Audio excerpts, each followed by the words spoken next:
কবি সুকান্ত ভট্টাচার্যের চিল। পথ চলতে চলতে হঠাৎ দেখলাম ফুটপাতে এক মরা চিল। চমকে উঠলাম ওর করুণ বিভৎস মূর্তি দেখে। অনেক উঁচু থেকে যে এই পৃথিবীটাকে দেখেছে, লুণ্ঠনের অবাধ উপনিবেশ, যার সেন দৃষ্টিতে কেবল ছিল তীব্র লোভ আর ছোঁ মারার দস্যু প্রবৃত্তি, তাকে দেখলাম ফুটপাতে মুখ গুঁজে পড়ে।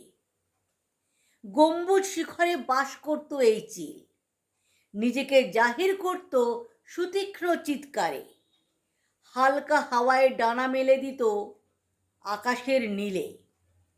অনেককে ছাড়িয়ে একক, পৃথিবী থেকে অনেক অনেক উঁচুতে।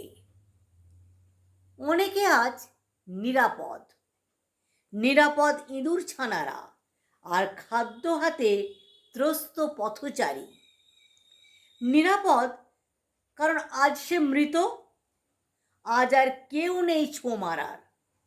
ওরই ফেলে দেওয়া উচ্ছিষ্টের মতো ও পড়ে রইল ফুটপাতে, শুকনো শীতল বিকৃত দেহে।